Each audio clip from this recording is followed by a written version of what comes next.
Avatar, Mayor Baba. Ki Ki Jai.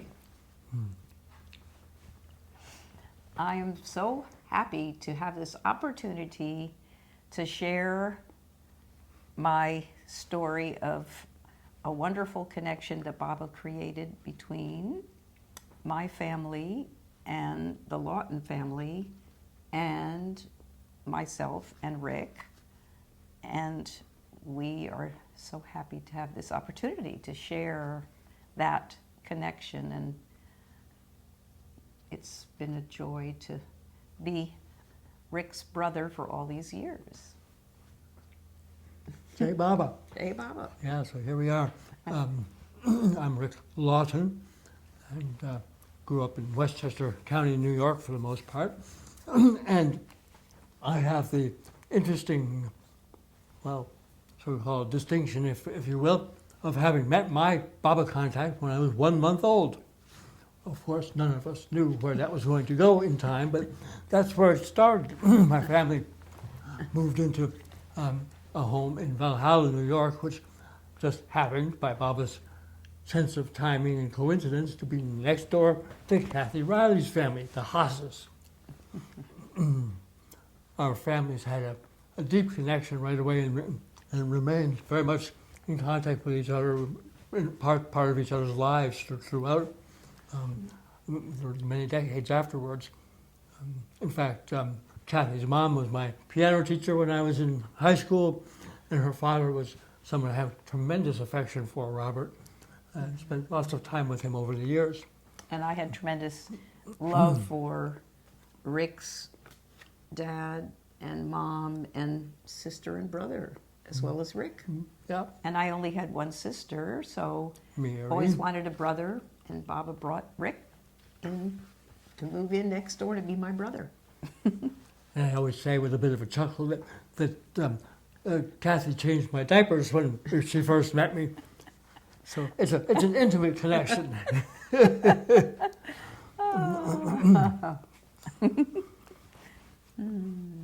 What a wonderful gift Baba gave us. So it was really wonderful to have neighbors who we resonated with. The parents loved each other. The kids got along. We went on camping trips together. We did a lot of, family trips together. That's true. And so the Baba connection began when I became devoted to Meher Baba in 1972. Of course, Rick's family had moved away from Valhalla by that time, but we had kept in touch, and they lived nearby. And at Catherine and Goody Harding's wedding, Catherine's sister Annie and I became devoted to Meher Baba. So in January of 72, that momentous occurrence, brightened our lives.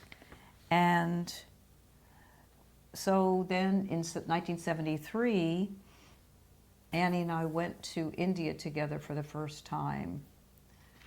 And in the fall of 1973, so I'm like 24, 23, something like that. Yeah, we're about 8 years apart, I believe. Yeah. So yeah, I guess I was attending a kind of a art showing for your sister Mary's work at the Haas family home. There was the ruins of an old apartment building that was on the property, not part of the home, but kind of there, and it made a perfect backdrop for this outside gallery for Mary's work. And my mother, Grace, and Maud, Cathy's mom, she spoke by phone fairly regularly, and Maud had conveyed her great dismay about Cathy's having joined this cult and going off to India, and it really concerned her a great deal. And my mother relayed that same message to me at one point, just before I saw Cathy after many years at this little art showing. And I, with great enthusiasm, approached her and said, "Oh, I hear you went to India."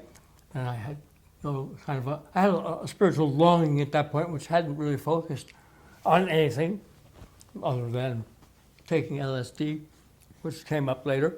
And in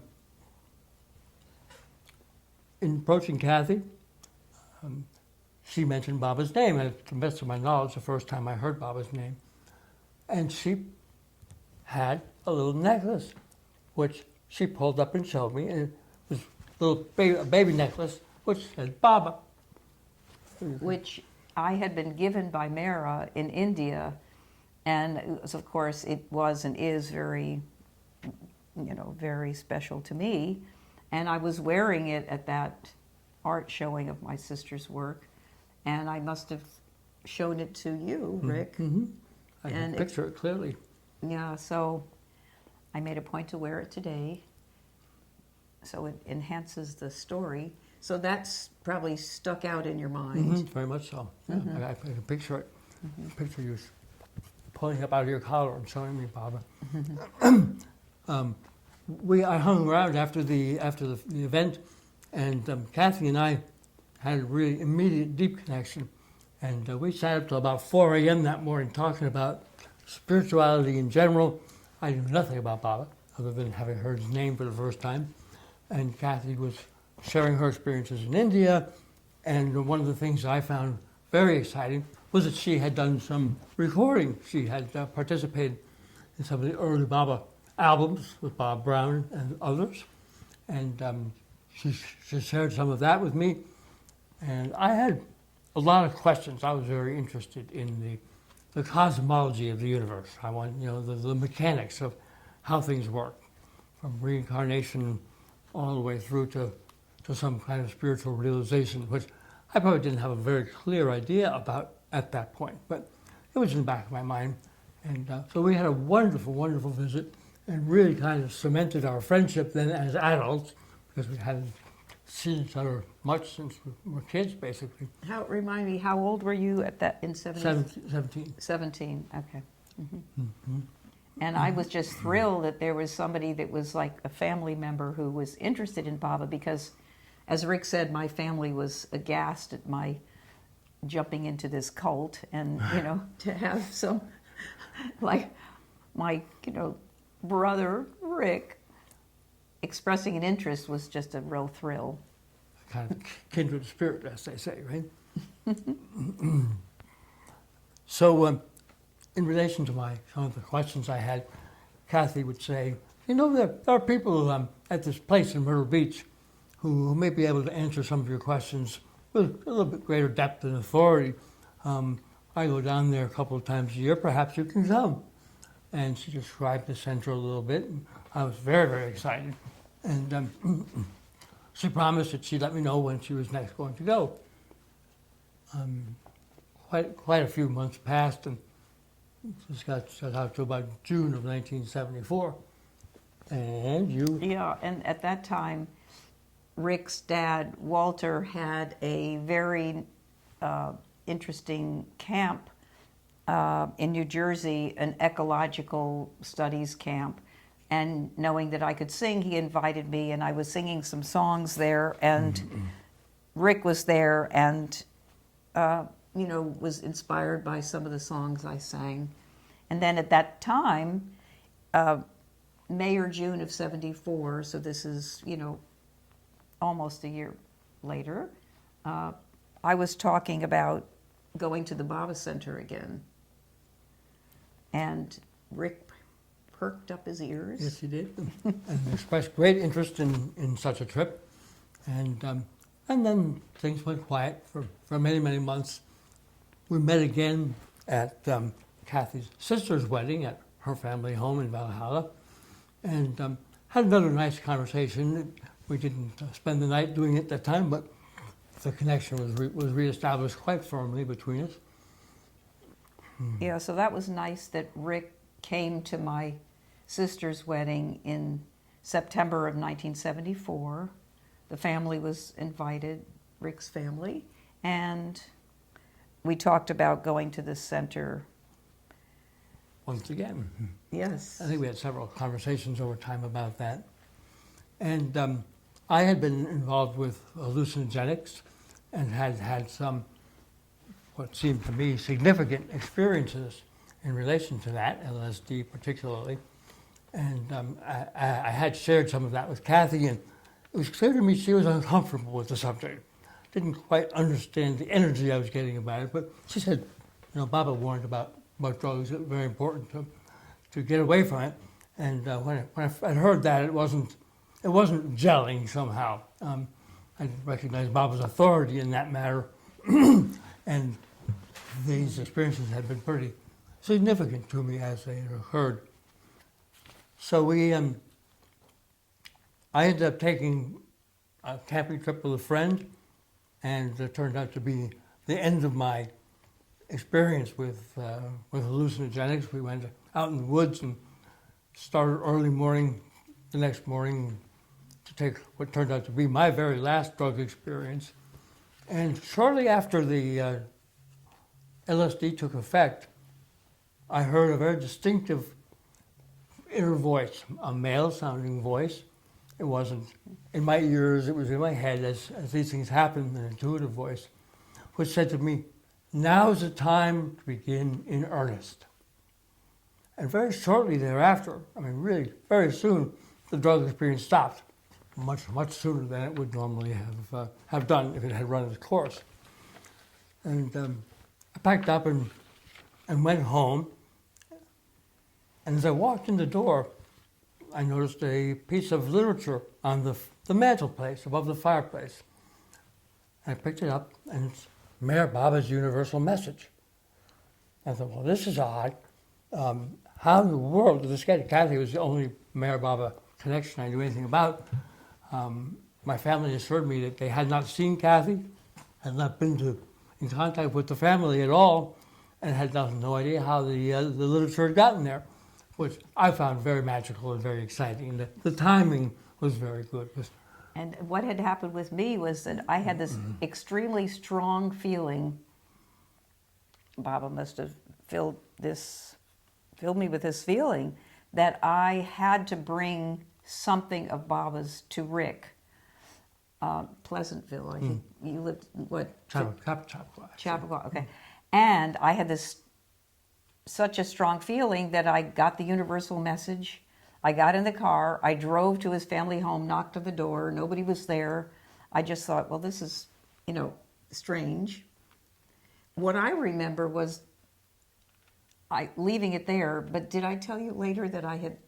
You left and came back. I left and came back. I was trying to decide, is this something I should do, or I don't want to pressure him. And with nobody home, it maybe seemed a little odd to be going into the house and leaving it.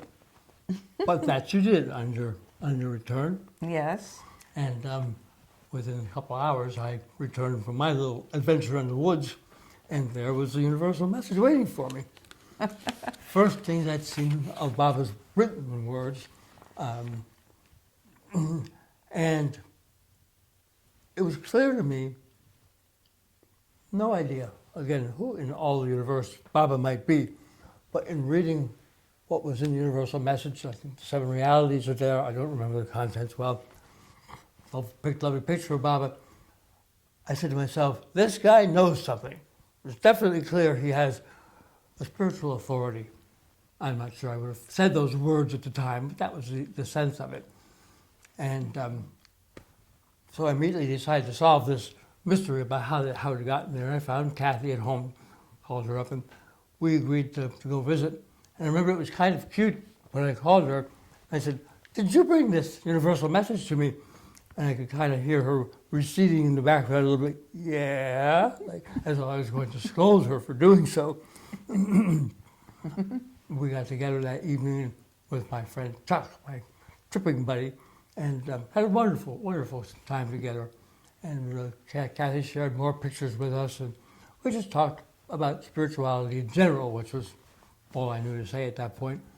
My fascination with reincarnation and the planes, although I didn't really understand them in those terms at that point. And Cathy said, well, as it happens, I'm going to the center next weekend. Are you free to come? So in perfect Baba sequence, I agreed to go and had an overnight drive from New York to South Carolina with Cathy and Bobby Bernstein. And one of the things that stands out to me about that trip was Cathy and I went to pick up Bobby at her home to join us for the trip. And Cathy jumped out of the car and ran to greet Bobby as she came out of the door. And there was this great "Jay, Baba!" And they embraced each other very, very warmly. And I thought, oh boy, what in the world have I gotten myself into? This was just a little over the top. And that Jay Baba put me right off. I was already a captive audience, so where was I going to go? So we went to the center. I didn't know that part. I probably never told you that.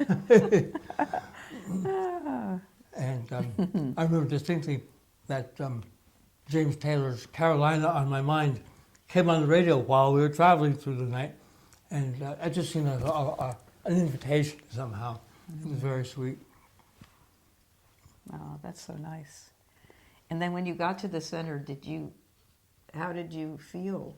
I don't remember. I was a little intimidated, but I was clear in greeting whoever it was that registered us. I want to say Fred Ella, but I'm not sure they were there yet. But whoever registered us at the gateway, they were very, very, very sweet. I could just feel that these were very genuine people, and I liked the vibe very much. So they packed me up and took me up to the green cabin where I was staying. Now, Cathy and Bobby were involved with, or were performing at Bob Brown's first wedding, his first Jane.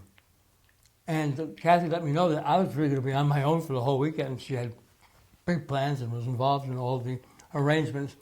And I didn't mind that too much. So I found myself alone at the green cabin, and not knowing quite what to do with myself at that point, having no orientation to the center, where I was, where one could go. I kind of wandered out into the little courtyard in front of the green cabin. And I was standing there, probably looking pretty lost, and one of the guys, came out of the green cabin. His name was Ron, I believe. I never met him again, so I'm not sure who he was. Maybe Baba's little angel. And he came up and embraced me tightly and said, "Jay, Baba." I go, oh, here we go again. And he held me by my shoulders and pushed me back. He said, "Oh, don't worry about it, you're Baba's," and walked away. And you turned and said, "Let me get out of here." I wasn't giving up yet. So I ended up wandering around a little bit and met some other very nice folks in the original kitchen, including Laurel Winger at the time, now Laurel McGreeny, who became a very important friend for me, particularly that weekend. At one point, I went back over to the green cabin and standing in the courtyard, the dirt area in front. I looked up to Baba in the sky and I said, "Baba, I don't know who you are, what you are, but whatever you are, I want what these people have." And without any idea what I was doing, it was a surrender to Baba at that point. And things just moved from that point on. And I spent a great deal of time with the various new people I was meeting, including Laurel and Glenn McGreeny as well, and a couple of other folks, Cheryl Garnett. And I was just so blissed out. I mean, it was a really very high experience. I was skating on cloud nine, so to speak, just feeling the love energy and the connection with these people that I never met before. And each and every one that I met, I could feel that there was something, believing reincarnation at that point already, and I just sort of assumed, well, we met each other somewhere along the line. But it went on person after person after person. And Laura and I started talking, and we eventually walked down to the beach. And she became my first Baba authority. She knew a whole lot more than I did. And as it turns out, I only learned years later that she'd only come to Baba herself fairly recently, within a couple of months. Again, she was very supportive, and she had all the answers that I was looking for at that point. Again, being very interested in the mechanics of the universe and how it all worked. So the weekend proceeded, and Bob Brown got married, and we all went to the the reception afterwards. And I remember at one point going off center with someone, Doug Dickey, I believe it was. Who was that? Doug Dickey. Oh, Doug. To Yeah. do a just to do a shopping trip, and I remember looking out the window of the car at people on the road, people passing on in the car, and wondering what was the matter with them. They all were so stiff. I said, "Oh, we're back in that world again." And I noticed during that little jaunt that my face had begun to hurt. And I realized it's because I've been smiling continuously for 24 hours at this point. And my muscles... You were on a real high. I really was rocking and rolling. That's great. You know, I don't remember the ride back. We were probably all floating on a cloud. And I flew back later. Actually, I stayed an extra day and flew back. That's Oh, why. oh, okay, So yeah. I didn't join you for that part. Oh, okay, okay. And that was another interesting part of the trip, and met some other people I fell passionately in love with. And upon returning home, Kathy eventually got me down to Baba House in New York City, and I knew some people already, and I just felt very much at home, and continued to go on a pretty regular basis for quite a while after that. Yeah, and let's see, 70. So This was you went, and when did you first go to India? 77, 77. a couple of years later, yeah. Okay. Yeah, I think, I always wonder did your parents come to accept? I was really close friends with Rick's family as he was with mine, so I think they seemed pretty accepting, and mine became a little bit more A little more pliable. mellowed out. Although I heard about Baba from them a couple of times after that, when I went to see them. And my parents didn't. My mother was a little uptight about it, no question about it, because she was worried about. There's an awful lot going on with cults of one kind and another, and people becoming Yeah. completely absorbed in these very, very negative experiences.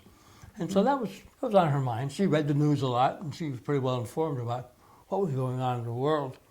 And so I got some feedback about that, but she was too should I say, reserved to say much, but I knew her energy. My dad, on the other hand, was a little more open. He actually had been a Baptist minister in his youth, so he'd had a very direct spiritual connection, which he cut. He had some disagreements with the doctrine at some point, and walked off his job as a minister, threw the baby out with the bathwater, and gave up on his religious life completely.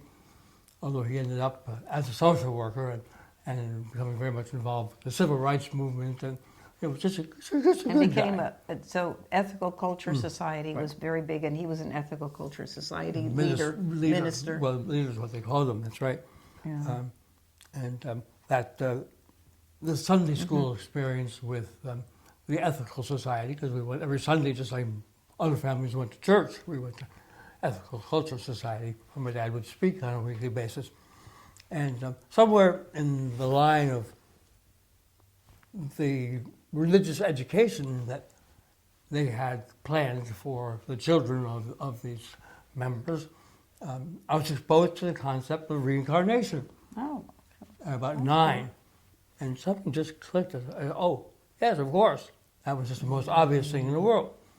They had the story a little mixed up because they had the idea that the highest you could come back into the cow. I didn't think that really mattered too much. But the notion of rebirth at age 9 actually became a very important tenet of my spiritual understanding. And anything that I checked out later on had to include that concept as a basis for it. Which, of course, when Baba came along eventually, that was all already in place. You know, one of the interesting historical realities of Baba's advent this time was that he really spent quite a bit of time in the New York area. As we know, he came to Harmon on Hudson is a section of Croton Harmon, and he was there in 31, 32, and in the city a lot, and Scarsdale. in Scarsdale, he after the accident he was there.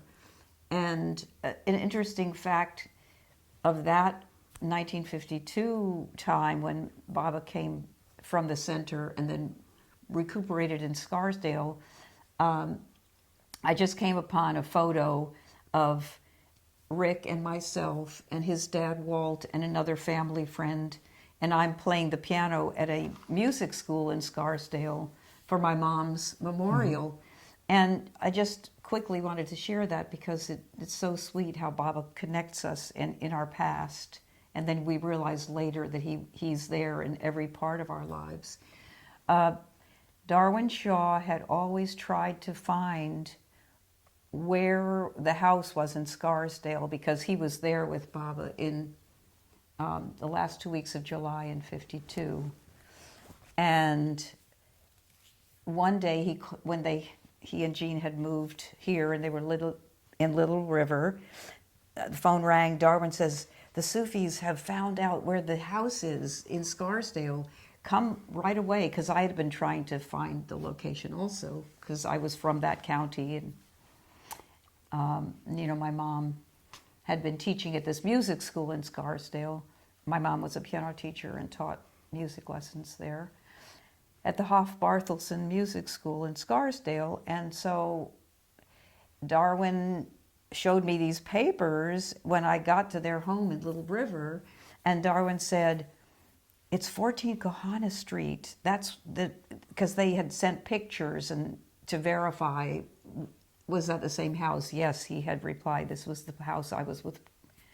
And then he was reading on, and he said, and Nilu and Sarosh stayed in a hotel, the Scarsdale Hotel, close by, after they did night duty with Baba, those last 2 weeks of July in Scarsdale. And it says here that the Scarsdale Hotel has later, now in the present, it has become a music school. And I went like this, and he said, "It's the Hoff-Barthelson Music School." And I just started weeping because, just to think that Sarosh and Nilu, after night duty with Baba, had slept in this very place that now my mom had been teaching there. I had gone to all of her recitals there. We held her memorial there. And, just that touching fact of how Baba, with all of us, creates awareness of how he's been with us all along. It reinforces how close the connection is. Mm-hmm. And how he pops up mm-hmm. so unexpectedly in our lives in seemingly unconnected ways. Mm.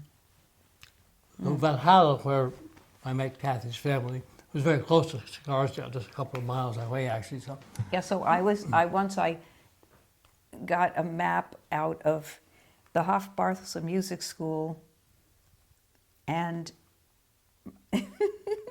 Scarsdale, 14 Kahana Street, and my home in Valhalla, and so I found out I was 6.3 miles from Baba this lifetime. I was 1952. I was 4 years old, but yeah. As Ani would say, better luck next birthday. And I've always had this little fantasy that in 1956, Baba was back, and in that area at some point, I don't have the details, you probably know better, but that here I am riding in my parents' car, my little car seat, and passing Baba on the highway or something like that, as he was going back and forth from New York to Scarsdale. Right. Could have been. Yeah. Anyway. Oh my God, yes, sure. Oh, I like that idea. Another reason why you're so special. Oh, so I wanted to say thank you, Baba, for this friendship with Rick and this meaningful connection that he's given us. Yeah. And I'm always so happy to see, Rick's family and the kids and the grandkids and all the Lawtons bringing joy to the whole Baba world. Now the multiple generations of Lawton family. Indeed. Yeah. So we're lucky ducks. Lucky ducks indeed. Jai Baba. Jai Baba. Do you want to say anything about how Baba is in your life now? Yeah, certainly, Baba is. I find it very hard actually to quantify it somehow, but I mean, definitely the notion of being my constant companion is about as close as I can get. Not necessarily on a day-by-day basis a close connection, but I'm aware of him and have been ever since that experience with him in Myrtle Beach.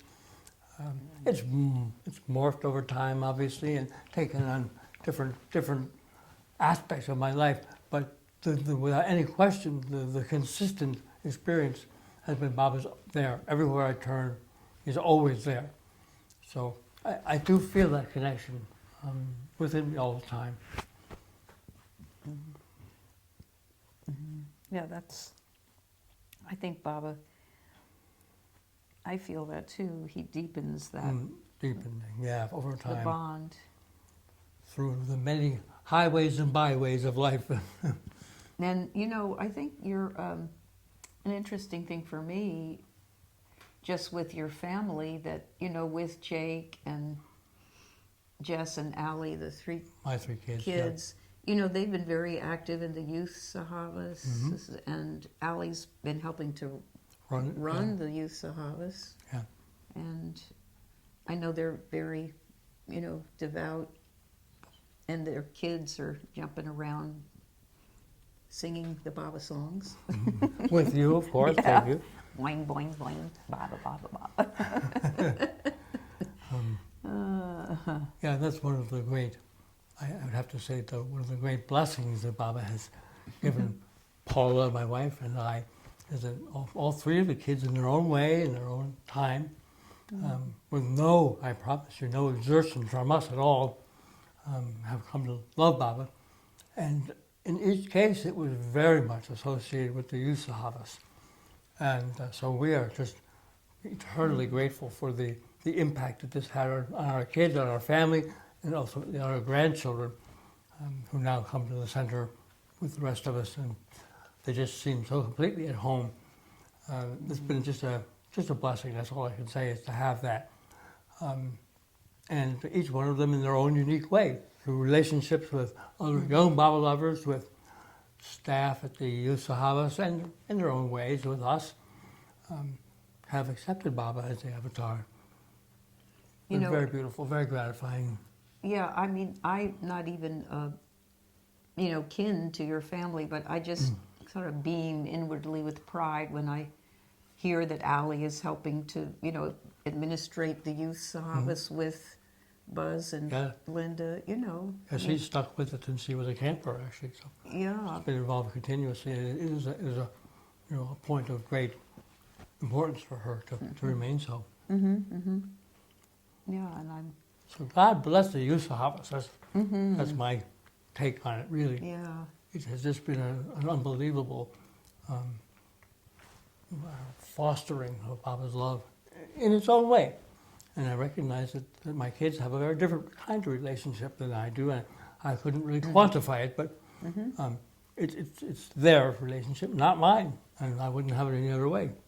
And I guess one thing that has been fun for me is that at a certain point, a whole bunch of kids' songs bubbled through, and I put them together into a kids' CD, and the grandkids have been jumping around to my music, and that's been great fun for me.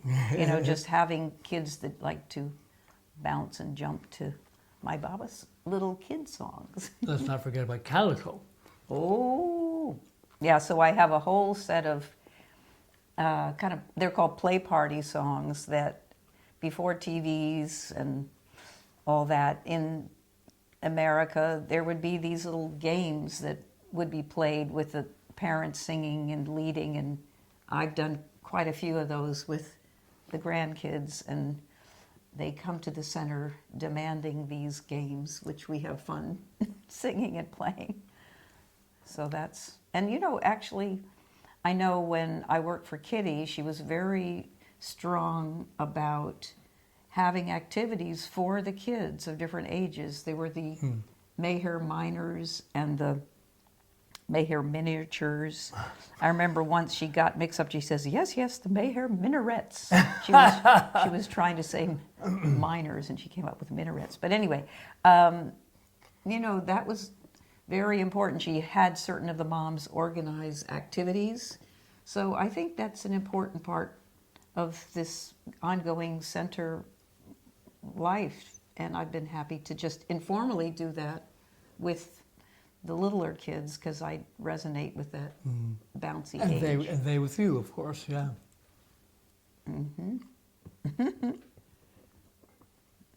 Yeah, that's true. Yeah.